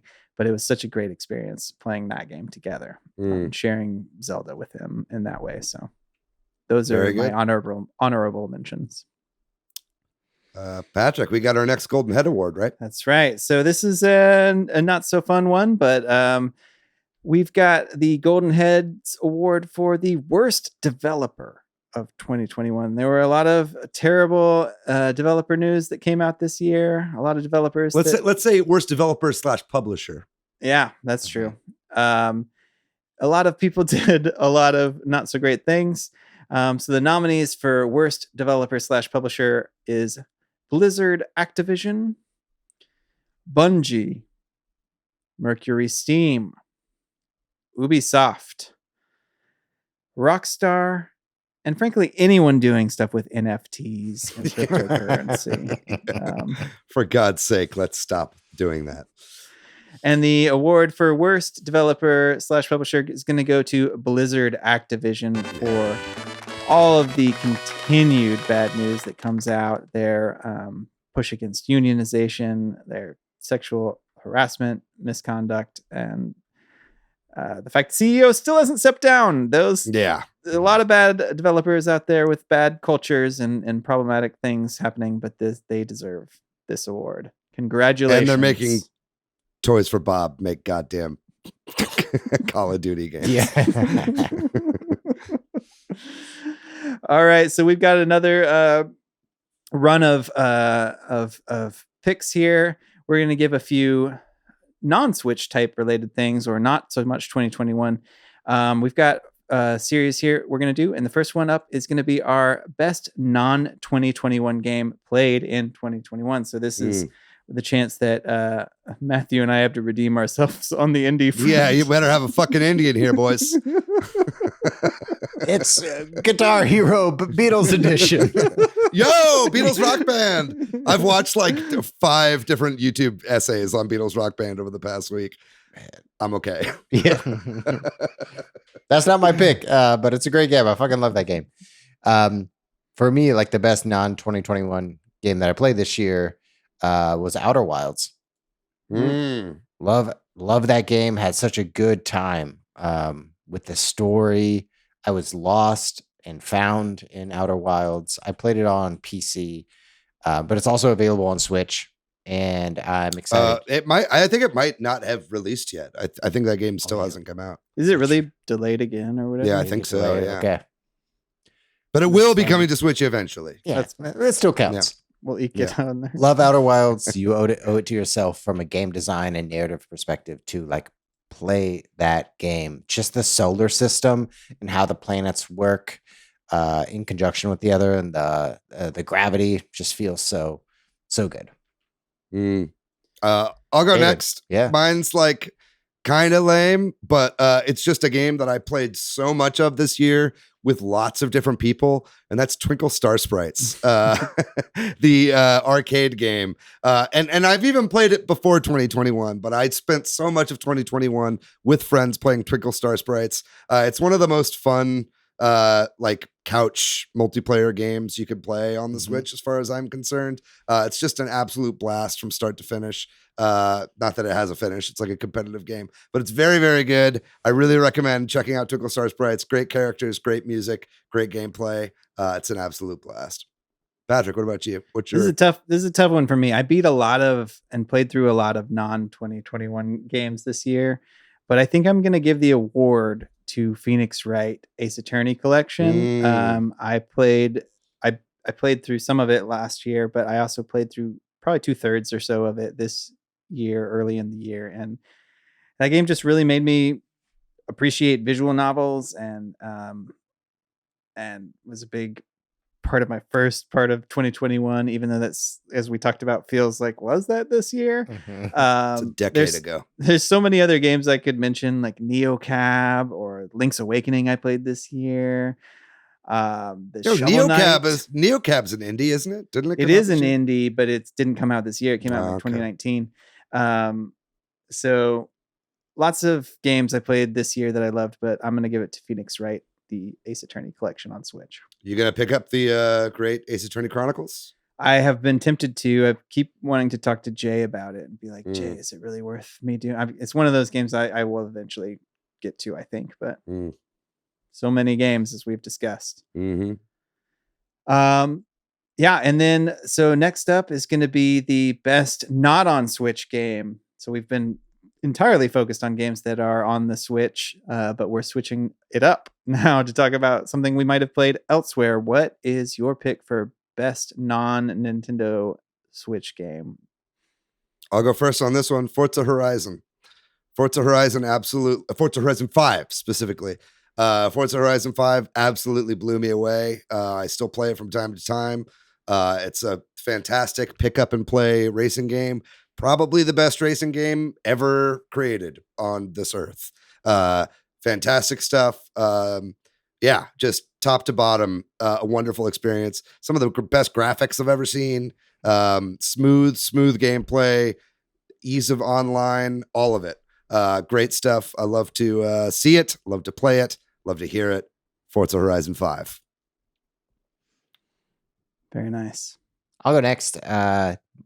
My best not on Switch game this year. It's a tie. I got two. I got Halo Infinite. What a return to form. Halo's back, baby. Halo's back, everyone. It's one of the highest streamed games on Twitch. Friends are playing it. My old Xbox 360 friends are logging in, joining games. It's great to be a Halo fan right now. It's that. I haven't played the campaign at all. I won't play it until co-op's out. So it's just multiplayer only. And then that is tied with Psychonauts 2. The writing in Psychonauts 2 and the character development and the characters and the animation and the graphics and the sound and the music. It's a solid game. If you have Game Pass, you got to play Double Fine's Psychonauts 2. Very good. Well, this is a Microsoft Xbox category because I'm going to go with Halo Infinite. That, as you said, everybody's coming back to Halo. I'm one of those people. I did play some 5, but I was really big in the 2 and 3 era and been really enjoying playing against randos on Halo Infinite and hoping to get better enough to maybe join up with you, Matthew, at some point. Always. Wednesdays at 8 p.m. David Central. and I had a match or two where we were pretty awful. But we're gonna, Wednesdays at 8. That's when you play. That's why you're never in the chat of my streams, Matt. Oh yeah, that's probably it. I'm with other friends, David. Yeah, you're better friends. Yeah, okay. I wouldn't say that. Yeah. They don't have quite the style of you. Just shout out to Microsoft though, who I think out of the next gen consoles and the next gen systems, they're really pulling their weight. I think a lot of people gave them shit for their lack of games or kind of the UI didn't change on their console. It kind of felt like a very small step up. I think that at this point, at the end of the year, I think they had a stellar end of the year. And it's only going to continue from here as a lot of these acquisitions they made start pumping out games over the course of 2022 and onward. Microsoft is doing really well, and Game Pass being such a great deal. If we weren't doing a Switch podcast, it would probably be an Xbox podcast. I just think they're doing great stuff. And, PS5, maybe if I get one day, I'll have something to say about that. But I as it stands, I've seen no reason to even try to get one at this point. But there's just like nonstop value being added to Xbox, and so just a little shout out to them from a Switch podcast. For sure. Well, our next award is going to be the gaming moment of the year. We're gonna go around and give our gaming moment of the year. Or you can give more than one. Some of your favorite, personal 2021 reflections if you have more than one. Does anybody have something they really want to go first with? Yes, I'll go first. Well, I started streaming this year in earnest, and it's been something I've been wanting to do for years. And I finally was able to kind of, I got a Shadowcast, which was kind of what I needed for my shitty little laptop to finally stream. I don't stream at the best quality. It's a low bit rate. It's at 540p. But hey, I'm doing it. I love it. I love doing it. I haven't done it recently because I've been kind of sick. I've had stuff going on. But my gaming moment of the year has got to be when a hype train happened in my chat. Everybody was like joining me in the stream, and everybody was donating, or everybody was subscribing, and it caused a hype train. And I was totally beside myself. I didn't know what to do. I barely understood what was going on, to be honest. That's awesome. But it was amazing. The love from the community was absolutely insane. And even the last time I streamed, I didn't stream for like a week. And it was like now maybe like a week and a half or 2 weeks ago. I will start streaming more regularly again in 2021. I promise. 2022. What fucking year is it? But even the last time I streamed, there were like 5 or 6 subs, and the love was coming in. It was like one away from a hype train again. And so it's stuff like that, like absolutely blows my mind. Just the amount of people who come in and support. From Kyle and Summer to Donnie, who's like a huge mainstay of the channel, to Jay and everybody. So many people from the Switch Headz community come in and join. And it's an absolute delight every time I get to do it. Just the fact that I can do something that I would enjoy doing on my own and have other people share in that and even support me in doing that is a dream come true. So that hype train for me was definitely my gaming moment of 2021. Very nice. I'm gonna follow that one up. My gaming moment is something maybe I'll talk about in a little bit, or maybe I'll just take this moment to talk about. And that's that I've been playing so much Smash Ultimate, and I've gotten into Elite Smash once or twice before, and then immediately lost out of it. But over the last week, I got in it, and I have maintained being in Smash. And I think I have gotten to another level, and sort of in a selfish gaming moment. I've been in love with Smash since Ultimate. I never played it before Ultimate. I thought it was a weird game, but I have fallen in love over the last 3 years and finally propelled myself to a high enough level to maintain being an Elite Smash, and that's felt really great. Also wanted to mention the 100th episode we did of this podcast. That for me was a big video game related moment. We're almost at 150, and this has just been doing this with y'all is just a big part of my life, and I'm very thankful for it. And I will now pass over to Matthew before I get too sentimental. Just real quick, I wanted to say my 3 copies of Super Smash Brothers Brawl take umbrage with you saying you thought Smash was a weird game before Ultimate. I did. If I'm being honest, I was like, why is Link and Mario fighting? And like, I don't like it. Why is anyone ever fighting, Patrick? Because they have beef. Before we move on, Patrick, your mix-up for Piranha Plant, like we played earlier, like late last week. Yeah. And your mix-ups are way different for Piranha Plant. And so when you're switching moves, your patterns are way different. And I think we had a really good series going on. I think we got disconnected in one of them. Yeah, that's where I've gotten better, right? Like no more do I get stomped by people and then not be able to adapt. Mm-hmm. I might still lose, but like I've like the other day I got stomped twice in a row and then won 3 times and then they quit. You know what I mean? It's like that's where I'm at now, is where it used to be like I do the same thing. You're right. I think it's my ability to change up. Congratulations, Patrick. Yeah. Thank you. And just being able to do that, it's so good. It's like it's the next level. It's a feeling when you're playing any kind of like fighting game. You like feel the shift that you can like understand. It's like Neo. I see what that's what's so great about it. Yeah, it does have that. There was that moment. I think I said it on the Discord where I'm like, I think I've gotten better. Like I can feel it. Yeah, and that was fun.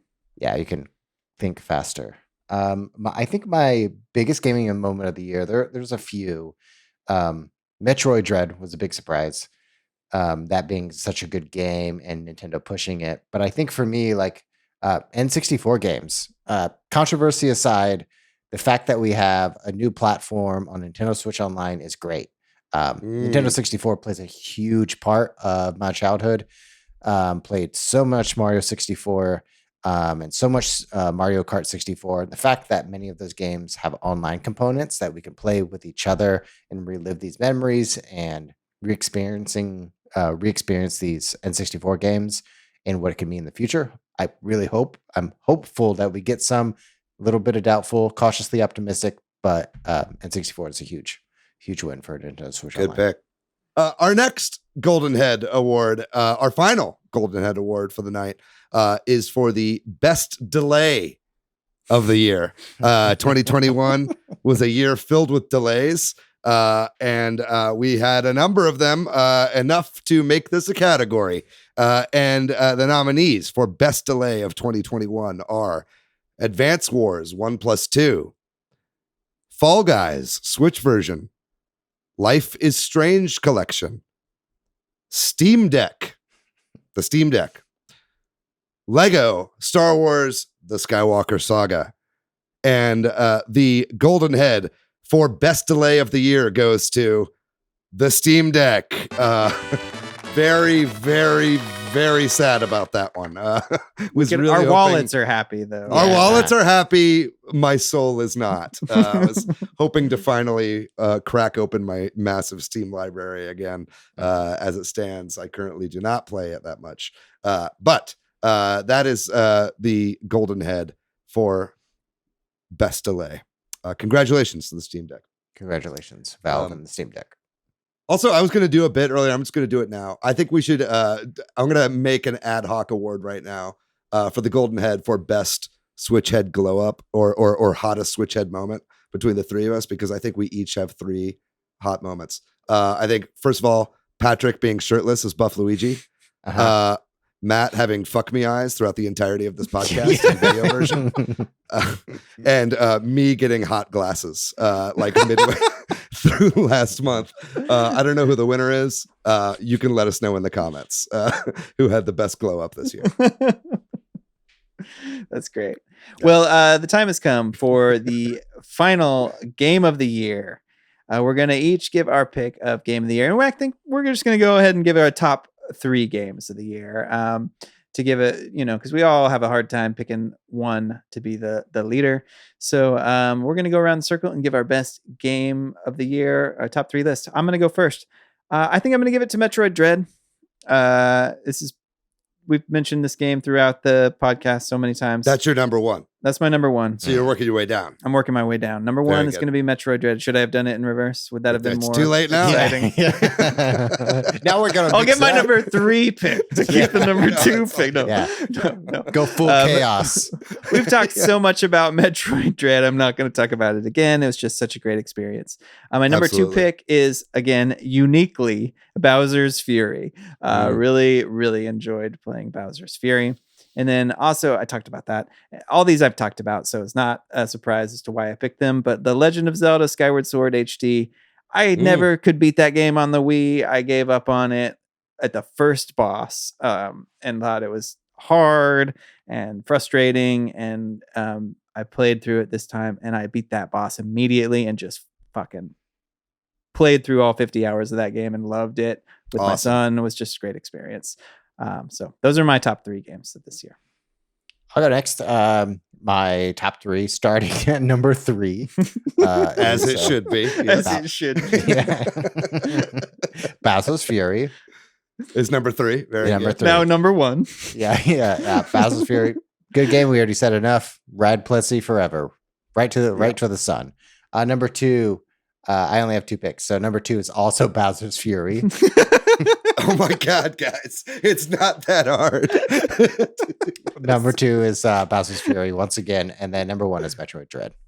Wow. Very good. Very good. Wow. I love it. Love You guys know we host a Nintendo podcast, right? Yeah. Okay. It's a Nintendo podcast, not a counting podcast. Okay, well, I'll, right off the bat, I'm going to say my honorable mention is Bowser's Fury. Mm-hmm. Not in my top 3, but it was my honorable mention. That little 3-hour game really made an impression on all of us. I spent a lot more time than 3 hours. Okay, yeah. Anyway, my number 3 pick for Game of the Year is Shin Megami Tensei 5. Absolute masterwork of an RPG. Again, still haven't beaten it, so I don't know if it's really fair for me to give the award to that. But I'm doing it anyway because fuck it. It's our show. We can do whatever we want. Number 2 Game of the Year is Metroid Dread. Metroid Dread, I very much enjoyed incredibly. I've got a poster of it right there. That'll probably stay up in my background for a good while longer. I thought it was an absolute masterwork in the Metroidvania genre. And honestly, it coming out made me play all the previous 2D Metroids, which I think has rekindled my love for the Metroidvania genre, a genre that I had kind of written off as, they're a little too maze-like for me. I get too frustrated, blah, blah, blah, blah, blah.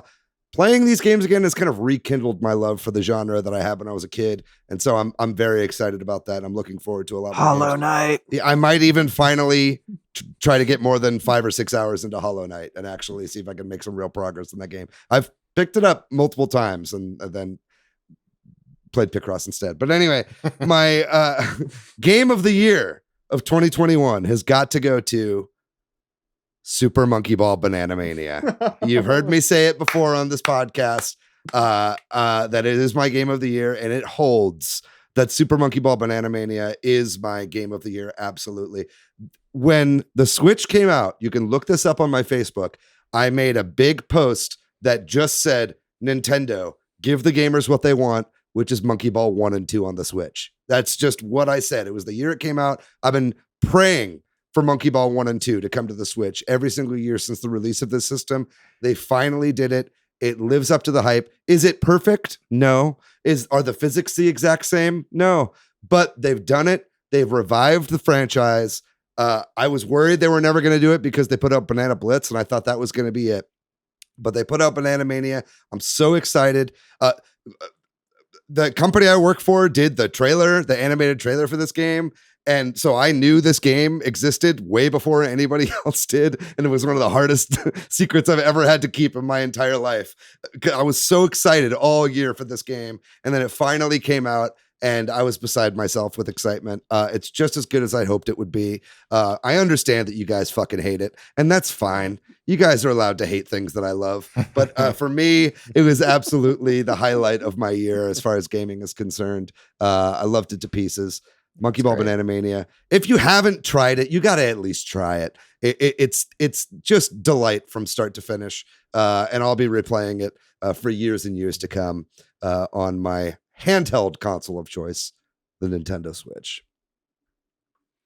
Well, that does it then. That was so much fun, David and Matthew, going through all these awards, looking back at 2021. That's it for the main topic of this episode, our annual awards show, the Golden Headz. If you have a comment on anything we talked about, please share it with us. We'd love to know what your game of the year was, or if you think that, I don't know, the second best Disney Tsum Tsum Festival minigame shouldn't be curling, let us know. Coin toss. And Two the words. Coin toss. The Golden Head, by the way, for best listener of this podcast goes to you. And you know who I'm talking to.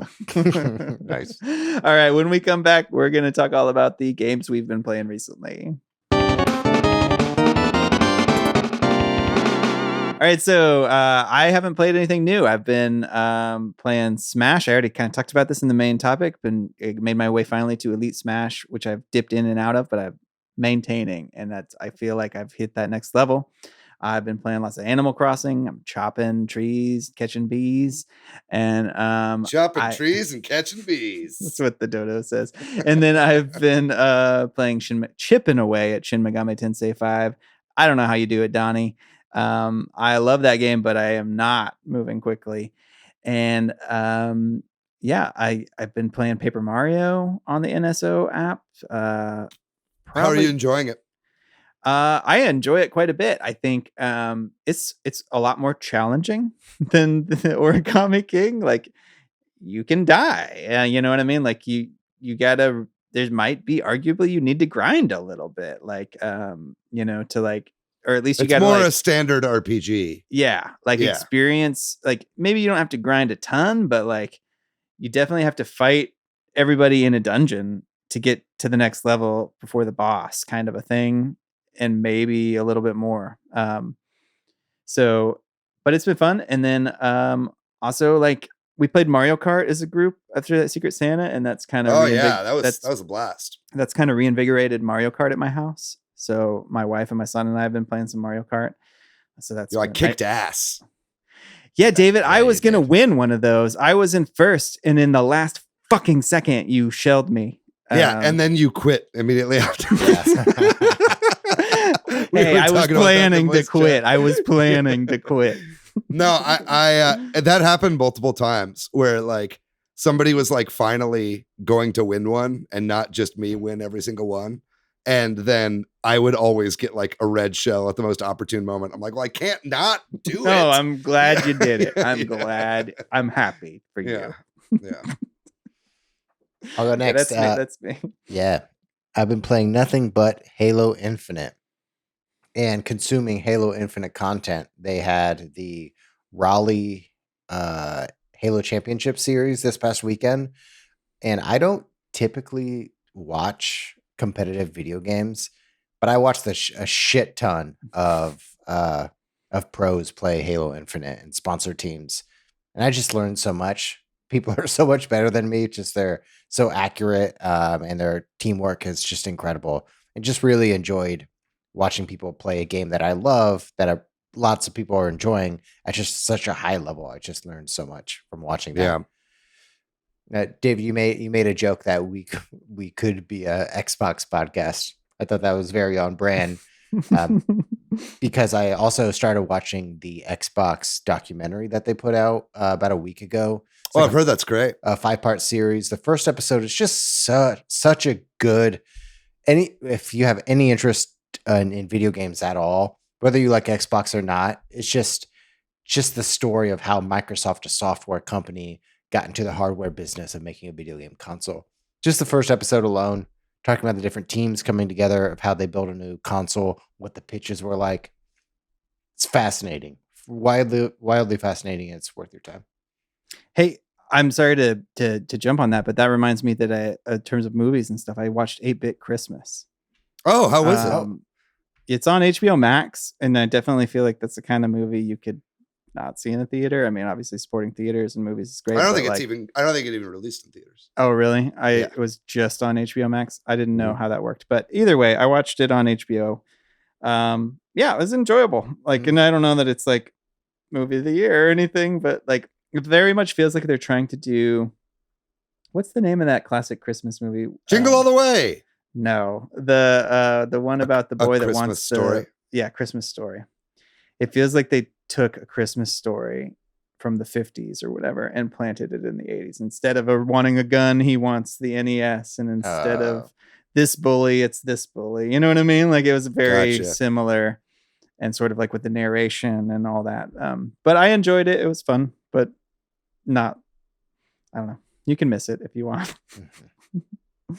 But that just made me think of it when you were talking about watching something. Sorry to retake over. No, thank you. I've totally forgot about that movie. So I'm glad me too. Yeah. David, what do you been playing? If we're talking about things we watched, I watched Spider-Man No Way Home. That was pretty fucking great. Anyway, did you guys watch that movie? It was good, Yes. right? Not yet. Yes. Yeah, that's great. Patrick, here's what happens. Yeah, so I've been playing some cool games this week, but mainly, I've been playing a little bit of Switch. I've been kind of like dipping into older games, trying to go back into my backlog, replay some games. I've been playing a little bit of like Horizon Chase Turbo randomly. Played some online Mario Golf Super Rush with DCD, Kyle, and Jay. DCD and Kyle are way better than me and Jay. I'll say that. We were always at the bottom and they were always at the top. There was a clear delineation of skill there, but still had a great time playing on some of the new courses. Very fun game to play online. And some other Switch games here and there, but mainly what I wanted to talk about was I have installed a dev mode on my Xbox Series S and have installed RetroArch on my Series S, which has been an incredible experience. I just kind of want to briefly talk about this. Basically, Microsoft has this system where you can pay a $19 flat rate and become a developer for Xbox consoles. And basically, in doing this, you get a license that essentially turns your Xbox into a dev kit. And you can basically sideload this whole different operating system on your Xbox. You can kind of partition it. You can partition the SSD as you please with whatever size you want. And basically, through that, you can sideload apps onto the system. Kind of the purpose of this being, if you're a game developer, you can, bring builds of whatever you're working on over to your Xbox and test it right there on your console without having to order an actual Xbox dev kit, right?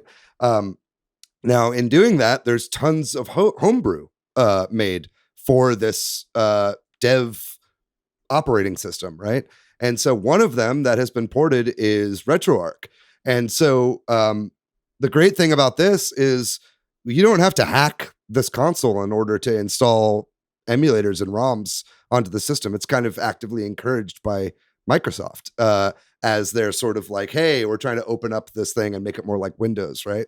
And so with that, I've just installed, a shit ton of Super Nintendo games, NES games, but it plays games all the way up through N64, PlayStation, PSP, PS2, GameCube, Wii, all these games. The Dolphin core is ported to Xbox, which is incredible. So I've been playing, GameCube and Wii games upscaled to 1080p on my Xbox, which is pretty incredible stuff. Now, there are some compatibility issues and whatnot, but it honestly works really, really well. And if you've been looking for a box or like an emulator that can play games up through like GameCube and Wii and upscale them, you can't do too much better than a $299 Xbox Series S. It's pretty amazing. I partitioned like 80 gigs or something on my Xbox, and so I've just got all these living on the really fast SSD. So everything loads really quickly, everything runs really sharp. It's pretty amazing. And I know not all N64 games are going to be added to NSO, and so a lot of the games that I've been wanting to play, you can do that on the Xbox. You can force widescreen in a lot of these games too, and it's really, really cool. So I'm kind of just scratching the surface right now of things that you're able to do with this, but there really is quite a lot under the hood, and I've been really enjoying this. So if you have an Xbox Series X, you can also do this with Xbox One. It's just the new series of consoles really it has the horsepower needed to play like PS2 emulation and stuff like that, which is not something that you could really do on Xbox One. So yeah, I'm really enjoying that. Just some noteworthy games. I've been playing Super Mario Galaxy 2, a game which I wish was in the Mario 3D All-Stars collection. It is my favorite 3D Mario platformer, personally. I love that game to death. So I've been replaying that. The one that I'm really trying to get going right now is Metroid Prime Trilogy, because with Wii emulation, you can map the Wii pointer to the right stick. So it kind of essentially turns Metroid Prime Trilogy into a dual stick first person shooter, which is really cool. So you can move around and aim freely as you're moving. So that's my like next goal, and that's probably what I'll be playing. And if I do get that up and running, I'm definitely going to stream that, because I've been wanting to stream Metroid Prime Trilogy, but it's a little awkward to stream while doing the pointer controls on that. I do own the game on my Wii U. So I'm going to try to get that up and running. And if I get that up and running, I'll definitely stream that, and probably some Mario Galaxy 2 as well. But it's nice to revisit some of these old Wii games that aren't going to be coming to the Switch anytime soon. So yeah, that's what I've been playing. Awesome. Well, thanks for that explanation. That was honestly really interesting to hear about the dev kit. And it's worth looking into. It's really cool. I can point you to some cool educational tutorials if anybody's interested in doing a similar thing. I'd recommend it. Well, that does it for our Golden Headz end of 2021 episode. Thank you so much for listening. We'd love to hear from you. Thanks also to milkyway.co, who does our website. Thanks to Corduroy, who does our music. If you're looking for me, Patrick, online, I am PTYX. Hey, I'm Matthew on Twitter, MATHYOU. I'm pretty much everywhere on the internet at Monolith Fiji. And if you'd like to find our show on social media, we are at Switch Headz on Twitter and at Super Switch Headz on Instagram and Facebook. And of course, if you're interested and you'd like to be a part of our community, please join our Discord or our Facebook group, both of which will have links in the description of this episode, be it on YouTube or on whatever platform you get your podcasts at. It's a great community. And again, shout out to the Secret Santa. We had such a great time doing that. It was such a wonderful time to get together as a community and kind of just be friends around each other and not just like talk about video game stuff. Like we kind of just gabbed and had a great time. It was a wonderful endeavor. And I'm looking forward to it next year. Let's make that a fucking yearly tradition until the end of time. Because we're all going to live forever and shoot into the sun. Folks, that does it for today's episode. I had a really great time. If you're still sticking around to the end of the episode, thank you so much for listening. We're going to be back next week with a special episode. We're going to be not doing the news next week, but rather we will just be doing a special episode about our 2022 predictions, or maybe rather our hopes for 2022, what we expect to happen, what we hope to happen, what we think might happen in the year 2022 in terms of Nintendo. By all accounts, it's looking to be a pretty insane year. If rumors are to be believed, and if delayed games are to be coming out next year, it should be a pretty good one. So make sure you tune in next week for that. And that's going to be the final episode of 2021, right? So, just as now, for episode, what is this? Fucking 144. I want to thank all of our listeners for joining us this year for the podcast. I still think it's crazy that we have done 144 episodes and do an episode every single week and have kept it up, and it hasn't gotten old yet, at least to me. So thank you guys so much for you two for doing the show with me. And thank you so much, listeners, for being with us throughout this entire ordeal. It's been an absolute blast. And I can't wait to do a whole year's worth of shows in 2022 for you guys, because I have so much fun doing this goddamn thing. And it's a very fulfilling experience. I don't know if you guys agree. Agreed. There we go. Yeah. I want an enthusiastic agree out of you guys. Thank you very much. Thanks for letting me wear a suit. And we're going to be back next week with that special episode. We love you guys. Be safe out there. This new variant of the disease that is going around is very, very contagious. So be safe if you're going home for Christmas this week.